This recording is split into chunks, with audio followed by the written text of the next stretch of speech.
namanya kepala keledai. Anda tahu nanti ada bangkit kepala.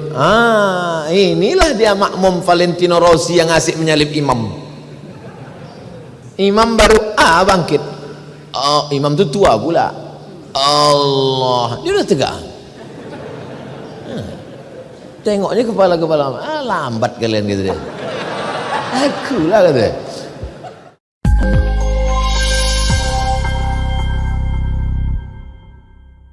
Bismillahirrahmanirrahim. Assalamualaikum warahmatullahi wabarakatuh.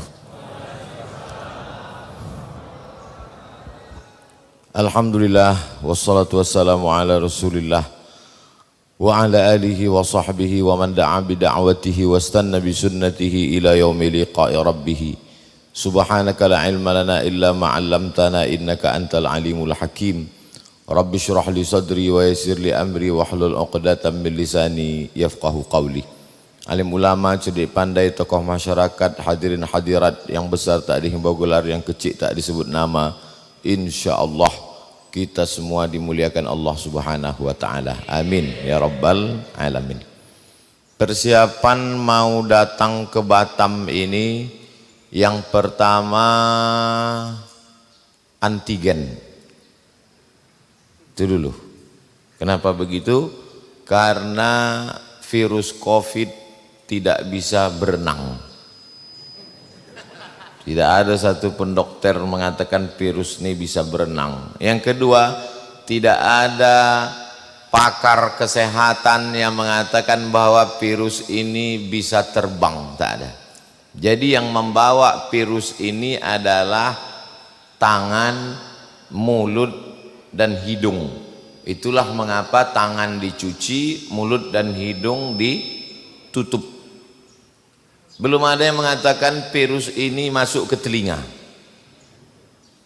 Andailah virus ini bisa masuk ke telinga, tak bisa kita ceramah karena pakai sumbat semuanya. Tidak bisa.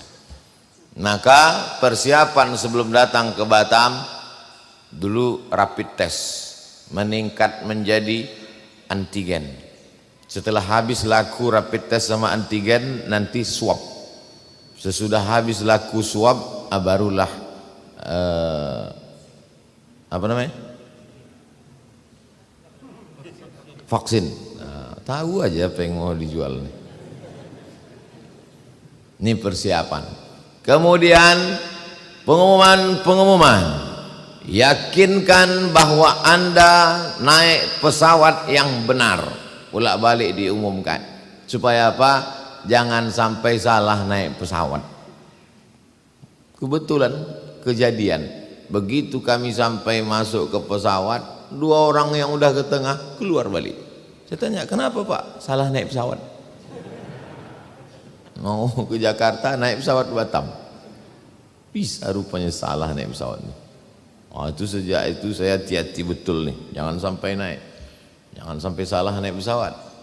Karena kalau sampai salah sakitnya tak seberapa, malunya macam bongkak muka. Apalagi kalau sampai saya salah, besok keluar berita di Detik, Ustadz salah naik pesawat. Lalu kemudian koper jangan terlalu berat, karena nanti kalau terlalu berat overweight berat sekilonya berapa. Lalu kemudian selama dalam pesawat itu hati-hati, jangan asik main-main handphone, nanti ditegur sama pramugari. Pak, bukan mau tahu dia Ustadz.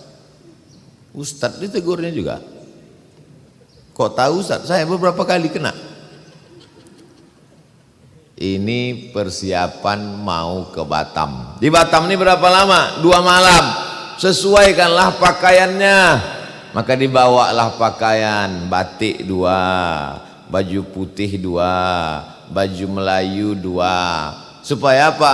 Supaya jangan sampai berapa kali pengajian baju tak berganti. Tengok sama jamaah, Ustadz nih susah betul sampai baju tak berganti. Makanya kemarin di Bintan pakai batik, sekarang pakai koko. Nanti di kantor IKAD siang pakai baju Melayu. Ini supaya apa? Supaya nampak orang Bajawa banyak. Sorban gitu juga, sorban hitam. ada sorban biru, ada sorban hijau, ada sorban merah, tergantung partai yang mengundang. Ini semua persiapan untuk ke Batam. Bagaimana persiapan untuk akhirat? Kan itu judulnya kan. Jadi jamaah ini biar mudah dia membayangkan, mengilustrasikan, digambarkan dulu. Ustadz, nanti kita mau pergi umrah. Iya, umrahnya paket yang 12 hari apa yang 15 hari? Nanti kita kemana dulu? Apakah dari Batam langsung terbang ke Madinah atau transit dulu melalui Jeddah? Nanti dari Jeddah naik bis. Kita ini nanti di Madinah berapa hari? Dari Madinah nanti ke Makkah berapa hari? Habis itu apakah singgah dulu ke Turki atau ke Mesir atau pulang kemana? Ditanyanya semua. Maka siaplah semua. Kenapa Bapak penuh betul koper nih Pak? Cuman lah Pak Ustadz, aku nih kalau tak makan makanan Arab nih tak selera, jadi penuhlah bumbu pecal, sambal belacan, ikan teri apa penuh. Sampai di airport King Abdul Aziz berbunyilah detektor logam, heboh semua pemerintah Saudi Arabia, disangka narkoba. Kalau ditengok rupanya ikan teri bercampur sama minyak angin. Kalau minyak angin itu bawa ikan teri tak apa-apa, ikan teri itu bawa minyak angin. Hanya untuk persiapan umroh 12 hari. Begitulah orang ketakutannya. Takut tak makan, takut nanti kalau sakit perut, takut nanti kalau batuk, tak pandai bahasa Arab, dibawa obat dari sini. Banyak juga jamaah umroh itu tak bawa obat dari sini, sampai ke sana ke apotik ditanya sama orang Arab, istibawa, what do you want? Kau nak beli apa? Tak tahu dia batuk. Batuk bahasa Arabnya su'al, mencret ishal. Jadi ini semua adalah persiapan. Jadi apalah persiapan untuk akhirat sesuai judul yang dikasih oleh panitia. Yang pertama, kalau tadi masuk ke airport, sekarang masuk ke pintu akhirat adalah mati. Maka mesti matinya itu jangan mati bawa antigen, jangan mati bawa rapid test, jangan mati bawa vaksin. Matinya sesuai dengan hadis Nabi, man qala la ilaha illallah dakhalal jannah. Maka yang pertama disiapkan untuk masuk ke pintu gerbang akhirat namanya kematian adalah mati dalam keadaan la ilaha illallah, namanya husnul khatimah. Makanya setiap tahlil afdalu dzikri fa'lam annahu la ilaha illallah hayyun mawjud, hayyun maha hidup, mawjud maha ada. La ilaha illallah hayyun maqsud, hayyun maha hidup, maksud hanya dia yang dimaksud, dia yang dituju, tak ada yang lain, fokus. La ilaha illallah hayyun baqa, hayyun maha hidup, baq kekal, yang lain tak ada kekal. Hidup itu tak kekal, rumah itu tak kekal, harta itu tak kekal, keluarga itu tak kekal. Yang kekal hanyalah akhirat, yang kekal hanyalah Allah. Akhirat itu pun akan musnah dan hilang. Pintu masuk pertama, tiketnya adalah la ilaha illallah. Setelah itu la ilaha illallah, la ilaha illallah, la ilaha illallah, la ilaha illallah Muhammad Rasulullah sallallahu alaihi wasallam. Kalimatu haqqin 'alaiha nahya, dengan itu kita hidup. Wa 'alaiha namutu, dengan itu kita mati. Wa biha nub'atsu, dengan itu nanti kita akan dibangkitkan di padang mahsyar.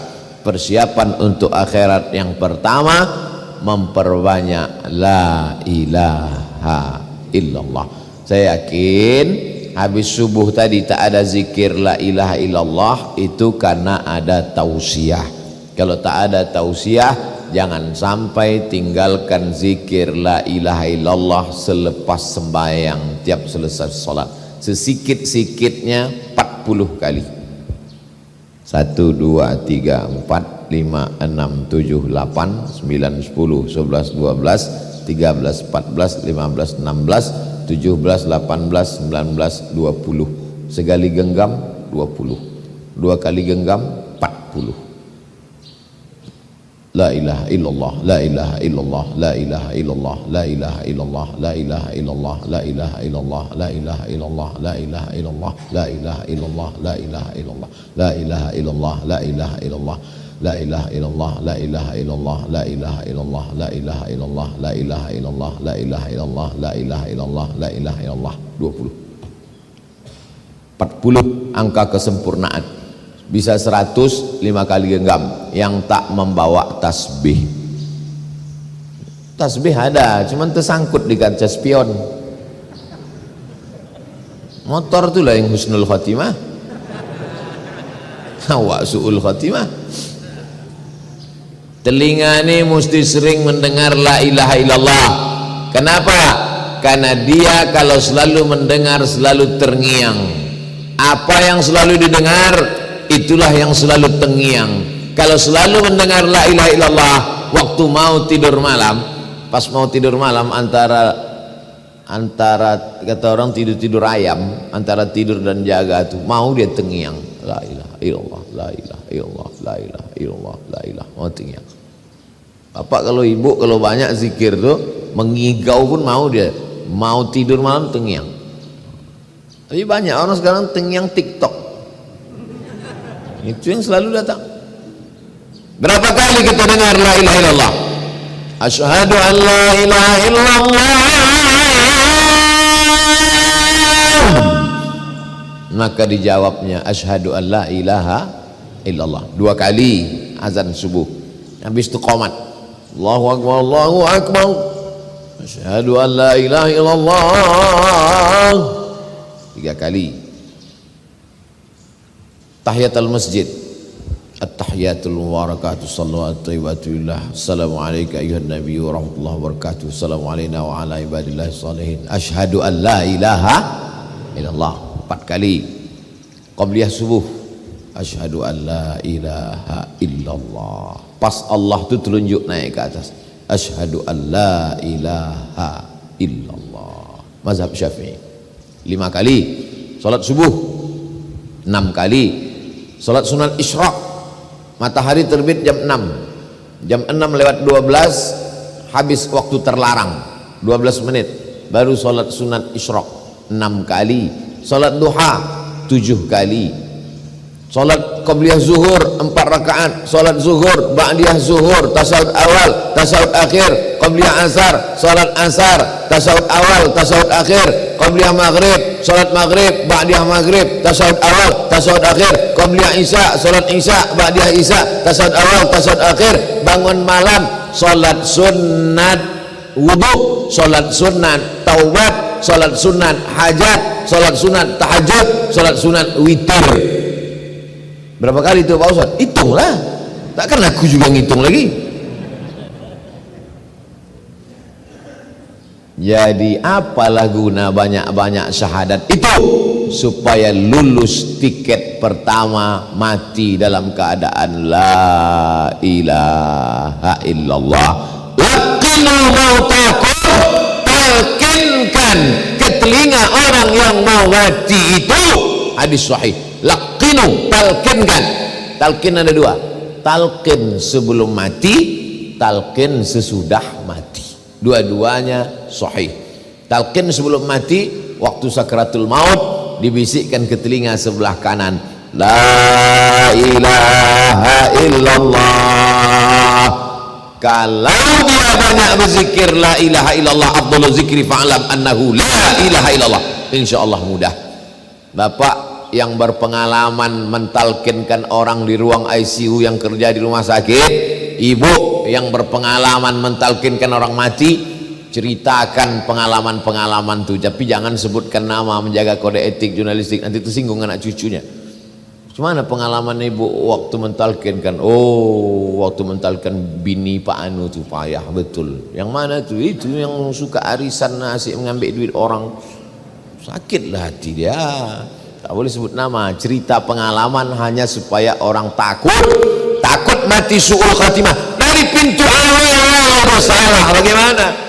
Maka na'udzubillah, la ilaha illallah. Berapa harga emas sekarang? Na'udzubillah. Maka ini pintu yang pertama. Mudah-mudahan kita ini semua mati dalam keadaan la ilaha illallah. Karena rasanya hampir tak pernah saya tinggalkan doa dalam pengajian. Allahumma ja'al akhira kalamina indan tihai ajalina qawla la ilaha illallah.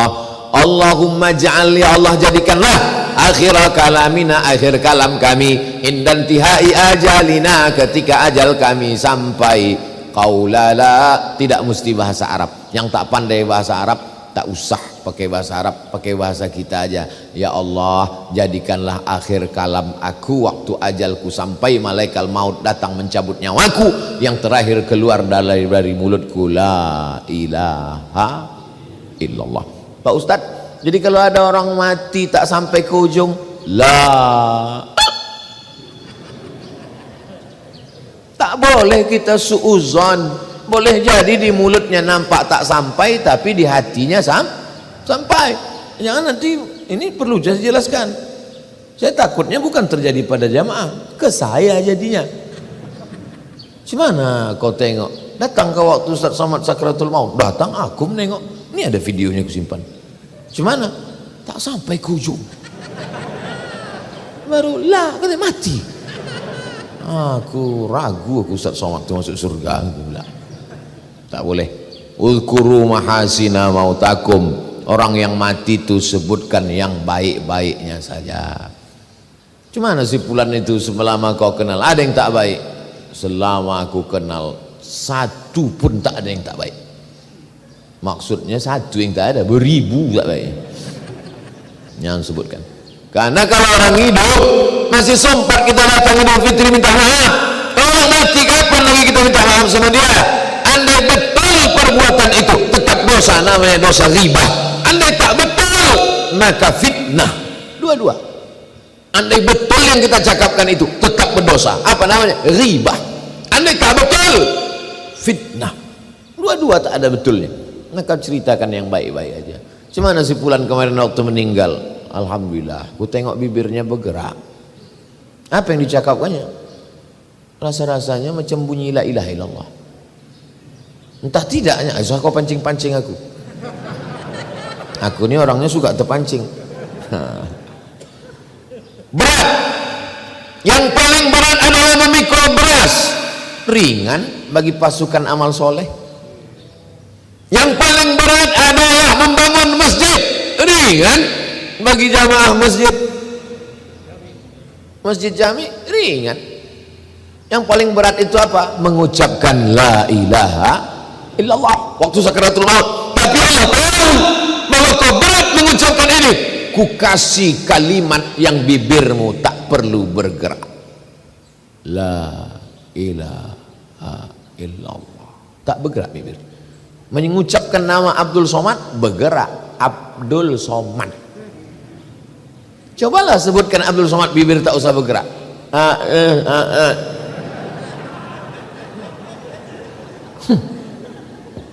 Tapi mengucapkan la ilaha illallah bibir tak bisa, tak mesti bergerak. Orang yang sudah kena COVID dimasukkan ventilator. Apa ventilator? Paralon. Orang yang sudah kena penyakit koma hampir mati tahu itu tak bisa menggerakkan bibir. Tapi la ilaha illallah keluar. La ilaha illallah. Pendek. La ilaha illallah. Lafaz Allah itu dikurangi hurufnya satu persatu tetap tak hilang, tetap Allah juga. Alif lam ha, Allah. Buang alifnya, lillah. Buang lamnya, lahu. Buang lamnya, hu. Mati dalam keadaan hu, Allah juga. Makanya ada zikir hu. Hu itu siapa? Allah. Allah, Allah, Allah. Zikir tunggal. La taqumus sa'ah. Tak akan terjadi hari kiamat selama masih ada orang berkata Allah, Allah. Makanya kadang orang, kau ikut masuk zikir mana? Aku ikut zikir la ilaha illallah, la ilaha illallah, la ilaha illallah. Satu lagi zikir apa? Zikir guru kami lain. Apa bunyinya? Allah, Allah, Allah, Allah, Allah, Allah, Allah. Mati dalam keadaan Allah. Intinya la ilaha illallah. Itulah makanya mau makan sebut nama Allah, bismillah. Sependek-pendek doa makan. Allahumma barik lana fima razaqtana wa qina azabannar. Beberapa tahun yang lalu pergi saya ke rumah saya yang dulu lama sebelum pindah, jumpa tetangga saya. Pas jumpa, oh kau ni waktu kecil dulu Somad. Kenapa Pak? Kenapa Pak Cik?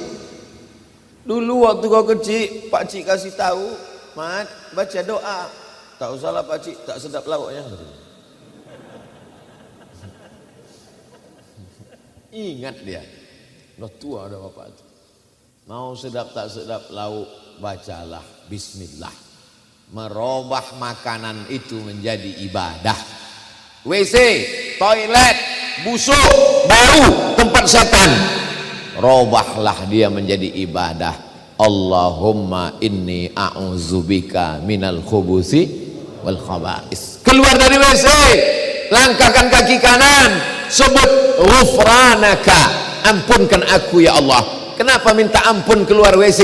Karena di dalam WC tadi tak kusebut namamu. Tak boleh nyebut nama Allah dalam WC. Berwuduk dalam WC, bismillahnya tak boleh dijaharkan di mulut, dalam hati aja. Kalau tak ada WC, lubang WC di dalam, hanya keran air, boleh. Bismillahirrahmanirrahim. Nawaitu raf'al hadasil asghari listibahati salati fardu alayya lillahi ta'ala. Bisa. Tapi kalau ada tempat situ WC tak boleh. Kenapa? Karena nama Allah itu agung, sedangkan WC ini najis, kotor. Tak boleh disatukan nama Allah. Begitulah mulianya Allah Subhanahu wa ta'ala. Pintu pertama, Allahumma hawwin alaina fi sakaratil. Macam mana supaya ringan waktu melewati pepasan padang beratus-ratus kali di tempat yang sama, macam kambing dikuliti hidup-hidup, macam mata kail pancing ditarik dari kulit yang basah. Apa yang bisa meringankan itu? Zikir. Makanya kadang mulut orang tua itu tak berhenti. La ilaha illallah, la ilaha illallah, la ilaha. Kita ini makin tua makin error. Makanya kadang kita bercerita kadang sama orang-orang tua itu berbalik-balik CD itu aja ceritanya. Macam CD rusak. Tapi saya pergi, ada daerah namanya di Riau, Kabupaten Rokan Hulu, namanya Sorga. Sorga itu Surau Gadiang. Orang tua-tua di situ tak mau bercakap. Tanya satu, jawab satu. Apa kabar Pak Haji? Sehat. Di mana tinggal? Lokek Siko. Saya heran, kenapa lo orang tua-tua sini tak mau bercakap? Rupanya dia wajib berzikir. Tarekat Naqsabandiyah. Satu hari berapa kali wajib Tuan Kelipah. Saya naik mobil, kendaraan, nampak saya ada pinggir jalan, dia jalan kaki, berhenti, saya buka kaca. Tuan Kelipah, nak pergi ke mana? Ke situ. Ayo sama aku. Yalah, saya tanya, kalian sehari berapa kali berzikir? 5 gitu. Sikit betul, 5.000. Patutlah mulutnya diam. Kenapa? Karena dia punya target sebelum 5.000 dia tak bercakap. Tuh maka tasbihnya itu panjang 100, di ujungnya ada mata 10. Maksudnya asal udah 100, 200, 300, 400, 500, 600, 700, 800, 900, 1000. Nanti habis itu ada lagi 10 besar. Maksudnya apa? Supaya dia bisa target 5.000, 10.000 sehari, diwajibkannya dirinya. Karena kalau tidak, mulut kita ini asiklah membahas tahap apa tak tentu arah, maka hati lalai mati dalam keadaan lupa. Ini pintu yang pertama. Kalau di pintunya udah gagal, tak akan masuk ke dalam. Naik pesawat. Nih mau pulang saya nanti siang nih. Doakan supaya jangan sampai gagal masuk pintu pesawat nih. Delay, salah masuk pintu pesawat, salah, terlambat datang. Pintu pertamanya mesti husnul khatimah. Habis. masuk pintu pertama. Setelah itu lalu kemudian masuklah ke liang lahat. Di Batam nih orang meninggal pakai keranda atau lahat? Kalau keranda kotak, dimasukkan orangnya ke dalam kotak. Tapi kalau lahat digali pinggir kubur itu, buat lubang kecil, lalu kemudian hidung jenazah itu menyentuh dinding. Jadi kalau inilah dinding, ini dinding tanah kubur tuh, inilah jenazah, dimasukkan ke dalam, nanti ditutup pakai papan, hidung jenazah ini dibuka kain itu, disunnahkan hidung jenazah tuh menyentuh dinding. Maka buat tempat tidur itu menempel ke dinding kamar. Ini tempat tidur, buat dia menempel ke dinding kamar. Di sini bantal, waktu tidur miring kana, tempelkanlah hidung tuh ke dinding. Anggap kalau kau mati, matilah malam ini. Geladi kotor.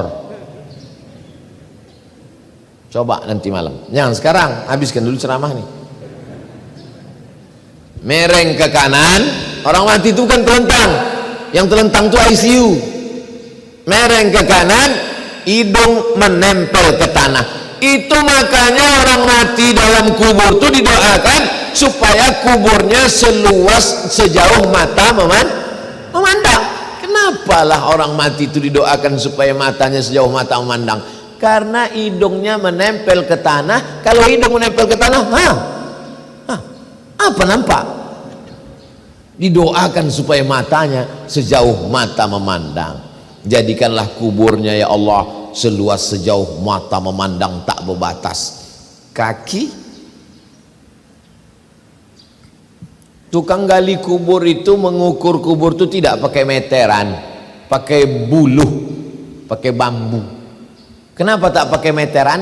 Supaya penggali kubur tidak dipersalahkan oleh keluarga. Nanti waktu dikubur tiba-tiba lubang itu menyempit. Sudah diukur tinggi badan, panjang tubuh 175 cm, digali 175, pas mau dimakamkan bertekuk lutut tuh, memendek lubang. Disalahkan tukang gali, salah kali. Tidak, aku tak salah, aku ngukurnya bukan pakai meteran. Nih buluh mana bisa dipotong. Lalu yang salah apa? Tanah tuh menyempit. Gara-gara apa? Tukang geser sempadan tanah. Pernah bapak menengok orang mati lutut ditekuk? Tanya sama tukang-tukang gali. Tak sabar tanah itu mau menjepit. Kata dia. Dulu orang mengukur sempadan tanah, digeser kanan geser. Man, siapa yang mengkhianati qadra shibrin, sejengkal, tuwiqa, dililitkan di lehernya sampai aradin, 7 lapis tanah. Lahir di atas tanah, diciptakan dari tanah, makan dari sumber saripati tanah, asal muasal dari tanah, mati akan dijepit tanah.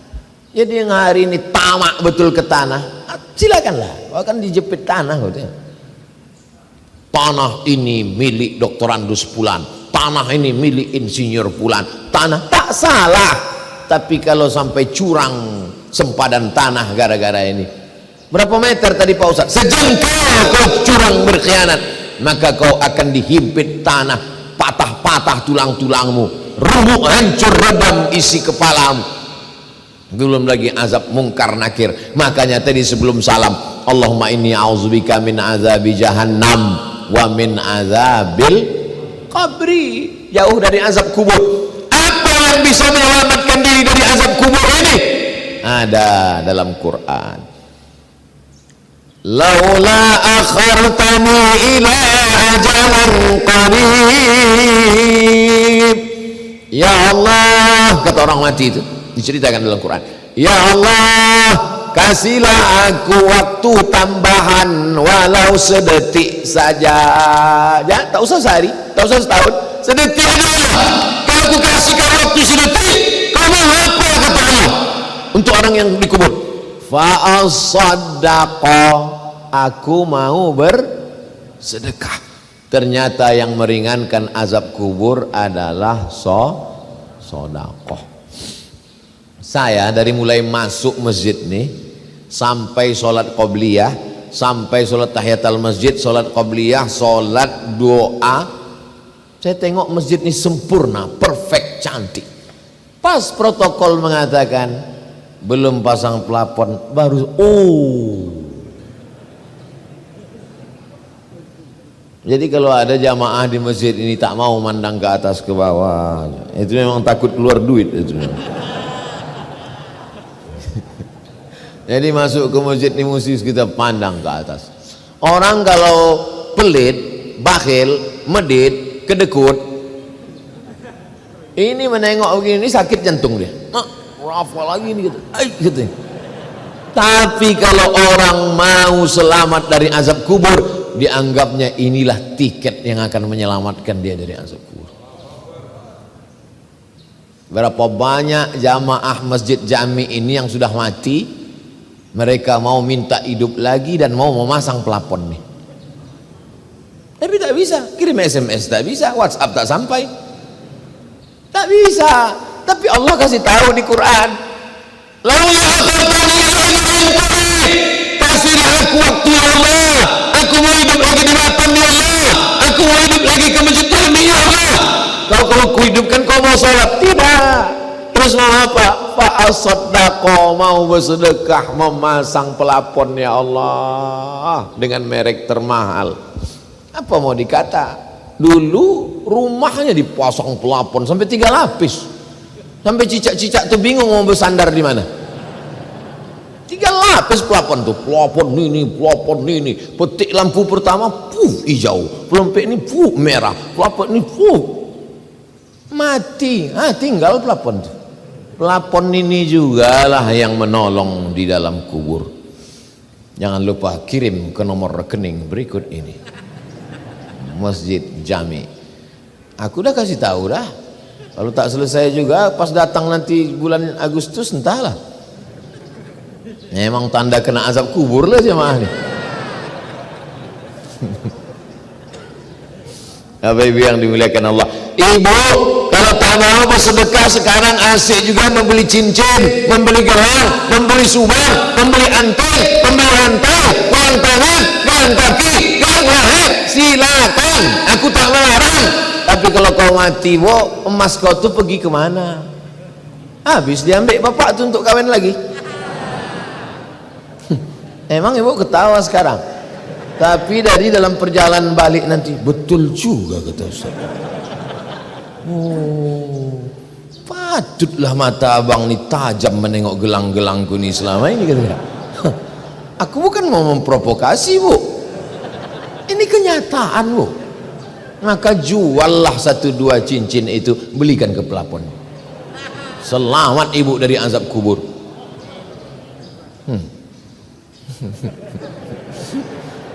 Kalau setelah pengajian kita menjadi berpikir tentang mati, lanjutkan. Tapi kalau sesudah pengajian tak ada berefek apa-apa, carilah pengajian yang kira-kira mengurangi syahwat-syahwat dunia kita ini. Kenapa orang mati itu tidak mengatakan, hidupkan aku seminit ada Allah, aku mau pergi haji?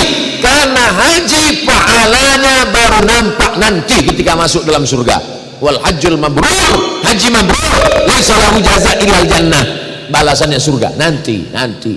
Tapi di kubur yang sudah nampak balasannya sebelum hari kiamat, sebelum bangkit dari kubur, yang pertama kali nampak adalah pahala sedekah. Dah habis. Berapa lama lah dikubur nih Pak Ustadz? Nanti Bapak Ibu kalau ke Pekanbaru, pergi ke daerah Kampar Kiri arah ke Kuantan Singingi, ada di situ tertulis makam sebelah kanan setelah lipat kain, makam Syekh Burhanuddin 1111, artinya 1111. Sekarang 2021, berarti sudah berapa lama lah dia berpindah dari alam dunia ini? 2021. tahun. 1111. Sekarang 2021, 910 tahun. Hidup di dunia 63 tahun. Kalau tak kena diabetes, jantung koroner, covid, anggap aja lah husnuzon 63 insya Allah, amin. Banyak pula tak mau, saya takut 63 tahun. Di alam kubur 1000 tahun. Yang dipersiapkannya menjelang 63 tahun ini. Wow. Pensiun umur 58, mati 63. Dari 58 ke 63 5 tahun. Persiapannya luar biasa. Sampai korupsi 5 tahun. Aku alhamdulillah Pak Ustadz, sementara pensiun sampai mati ini udah siap semua, kos-kosan udah 100 pintu. Inilah hasil-hasil korupsi selama ini Pak Ustadz. Hanya untuk 5 tahun persiapanmu luar biasa. Tapi di alam kubur 1000 tahun, apa yang sudah kau siapkan? Menunggu sampai hari kiamat. Akhirnya yang ditunggu itu pun datang, kiamat. Dulu katanya kiamat 2012, rupanya tak jadi, panitia tak siap. Mana pula bisa kiamat ditebak-tebak, tebak-tebak buah manggis. Dibuka manggis, nah, berapa isinya? 5. Iya 5. Kiamat ini bukan buah manggis. Idza sama'u fatarat, berlaga planet Neptunus, Merkurius, Pluto, Mars hancur berkeping. Idza sama'u fatarat wa idzal kawakibu tasarat wa idzal bi'aru fujirat. Lautan diledakkan, meledak di tengah laut, bergelombang sampai ke tepi pantai, gelombang dari tengah laut yang ke tepi pantai. Bahasa Jepangnya tsunami. Tsunami artinya gelombang yang sampai ke tepi pantai, hancur semua. Maka yang paling takut kepada Allah adalah orang Kepulauan Riau. Karena dia kelilingi. Saya sebelum pesawat mendarat, saya tengok, wah kalau bergelombang ini habis. Kalau kami di tengah, kota Pekanbaru itu di tengah, jauh. Andai pun sampai gelombang, tak sampai ke tengah. Tapi pulau ini, makanya kalau ada orang di pulau Batam, Pulau Bintan, di pulau ini buat dosa, itu 2 kemungkinan. Pertama jahil, yang kedua goblok, yang ketiga bodoh. Tak tahu dia dunia ini. Maka akhirnya terjadilah kiamat, ditiupkan sangkakala, berhancuran semuanya, masuk fase yang ketiga, bangkit dari kubur. Wa ilal kubur hasirat, semua yang dikubur dibangkitkan. Alimat nafsum ma qaddamat wa akharat.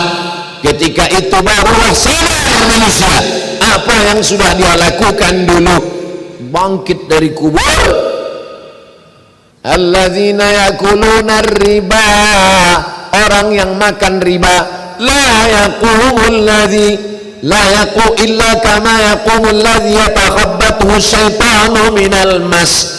Bangkit dari kubur macam orang kerasukan setan.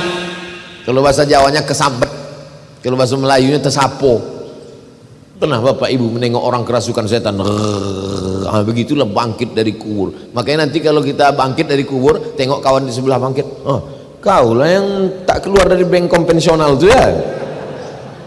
Maka beralihlah ke Bank Riau Kepri Syariah. Udah aku sampaikan. Kemarin waktu di Bank Riau Kepri Syariah, saya tanya, apa lagi yang menyebabkan bank ini belum berubah juga lagi jadi syariah? Belum ada. Bupati-bupati 12 kabupaten kota setuju sudah? Sudah. Gubernur-gubernur setuju sudah? Sudah. Apalagi OJK belum setuju Pak Ustadz. Ada Pak OJK itu datang? Ada. Kebetulan datang Pak OJK. Saya sampaikan, Pak OJK ini, mereka ini banyak yang udah mau keluar dari Bank Riau Kepri ini. Ku bilang jangan keluar kalian, karena tak lama lagi berubahnya jadi syariah.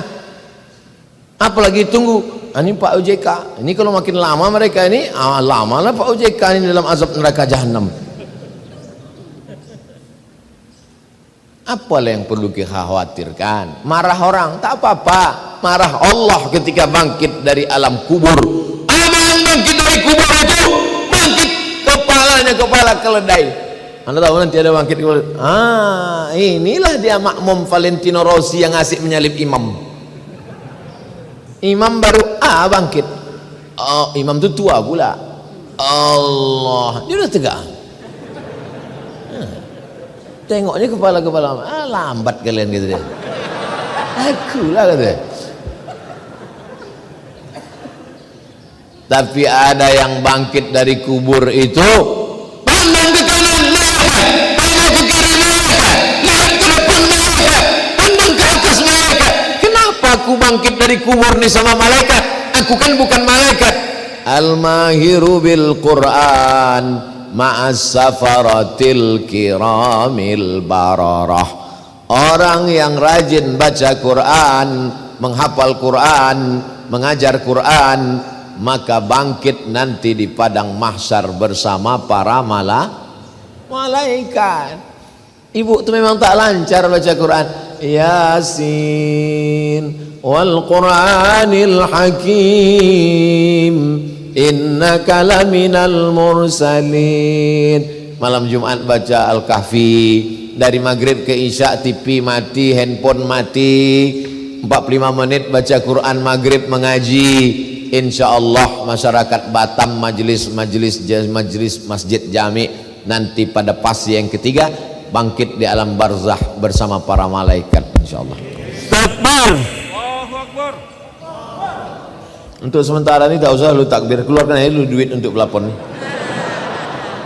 Saya tak semangat, saya tak semangat itu. Itu maka dari tadi saya tak terlalu mandang ke atas, asal nengok atas susah hati. Mengingatkan aja. 3. Pintu masuk sakratul maut, alam barzah, sekarang bangkit dari kubur. Cemana supaya persiapan? Mantap judul pengajian masjid ini ya, persiapan untuk akhirat.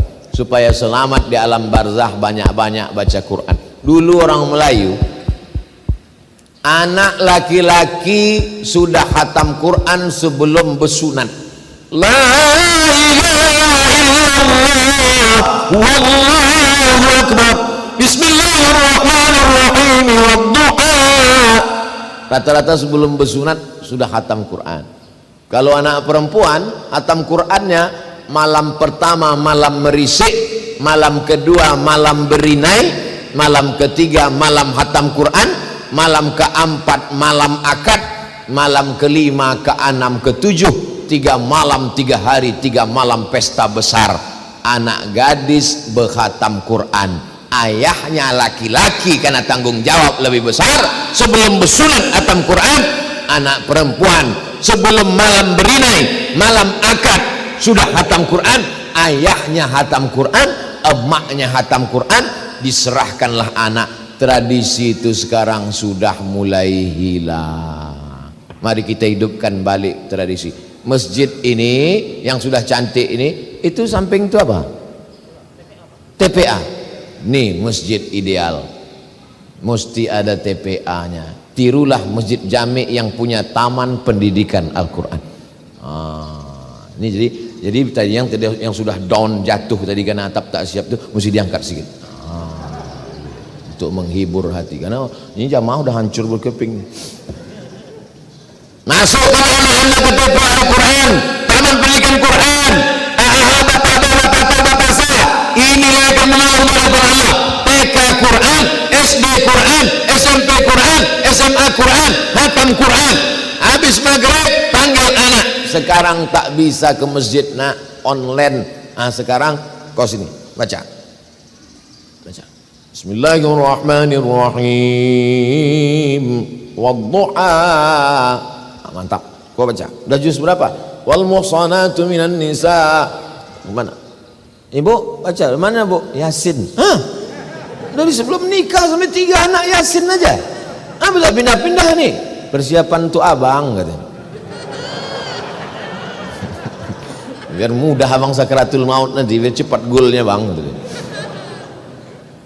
Nah, habis ketiga. Lalu yang keempat, hisab.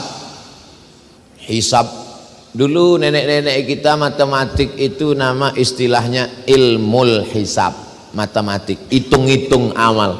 Maka dihisablah amal ini. Iqra kitabak, fase yang keempat, baca buku catatan amalmu. Kafa binafsikal yawma alaika hasiba, cukuplah buku catatan amalmu itu yang akan menghisap, menghitung segala perbuatanmu. Maka dihisaplah segala perbuatan kita. Tapi ada 70.000 golongan, 70.000 orang yang tanpa hisap. Ya Allah, jadikanlah kami jamaah subuh ini termasuk orang yang tak melewati hisap, langsung masuk ke surga. Atap itu dulu.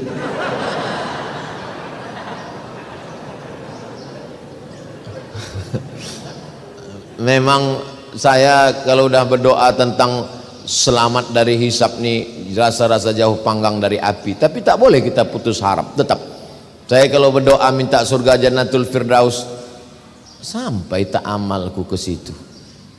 Kalau minta selamat dari hisap, selamat tak aku. Tapi tak boleh putus asa. Maka kita minta fase yang keempat, supaya selamat dari hisap ini, jangan aniaya orang. Salat berjamaah, puasa sunnah, qabliyah ba'diyah, tahajud malam, bersedekah. Tapi ternyata menganiaya orang. Yang dianiaya satu desa. Siapa itu? Kades. Nah, hati-hati Pak Kades, hati-hati Pak Wali, hati-hati Pak Gubernur, hati-hati Presiden, hati-hati penguasa, hati-hati kepala dinas, kepala badan, kepala kantor, hati-hati orang-orang yang dititipkan Allah amanah, hati-hati Pak Ketua Masjid. Ini tak belum siap lagi. Maka ini akan dihisap amal kita ini. Sulitkah bagi Allah menghisap? Tak ada yang sulit bagi Allah Subhanahu wa ta'ala. Lanjut fase yang kelima. Setelah dihisap, dibagikanlah kitab. Fa amma man utiya kitabahu biyamini, siapa yang kitabnya diberikan dari sebelah kanan, fa sawfa yuhasabu hisaban yasira, maka mudahlah perhitungan amalnya. Wa amma man utiya kitabahu siapa yang kitabnya diberikan dari belakang, fasawfa yad'u subura, termasuk orang yang hancur binasa, yang rugi.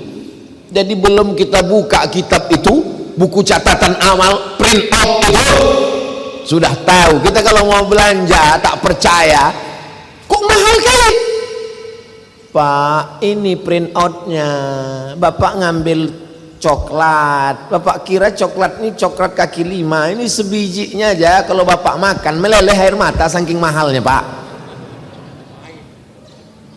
Kadang saya kalau pergi belanja di beberapa tempat itu dikasih tahu sama yang jual, Pak ini satunya 90.000. Dalam hati saya, tak yakin kau aku berduit. Tengoknya saya kurus, sangkanya tak ada duitnya gitu.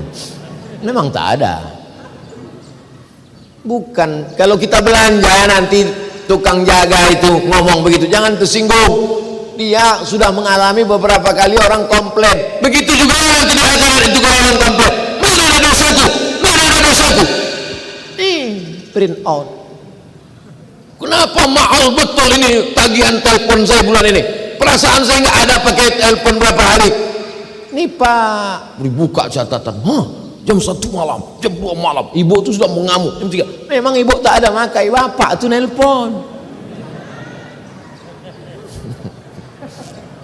Pegawai itu tak mau bercakap, dia diam aja. Dibukalah buku catatan, dibuka buku catatan. Apa kata orang yang membuka buku catatan itu? Kata dia, mali hadzal kitab, mengapalah buku catatan amalku ini la yuadiru saghiratan, la yuadiru saghiratan, yang kecil-kecil, wala kabiratan, yang besar-besar, illa ahsaha, yang kecil-kecil ada di situ. halaman pertamanya dosa, sampulnya dosa, kata pengantarnya dosa, bibliografinya dosa, footnote-nya dosa, bab 1 dosa, penutup dosa. Nampak kecil-kecil sampai bakwan yang dulu dibayar 1 makan 3. Apa dosa? Hati-hati. Balik dari sini, bayar dulu bakwan-bakwan itu, baru beli plafon. Dibelikan plafon semua, bakwan tak dibayar. Membayar bakwan wajib, membayar plafon sunat. Menyesal pula saya sebut sunat. Tak selesai nanti nih. Ini fase pada saat buku diberikan. Setelah itu, fa amma man saqulat mawazinuhu fahuwa fi 'ishatin. Siapa yang berat timbangan amal baiknya, maka dialah yang diridhai Allah. Mudah-mudahan amal kita ini berat semuanya.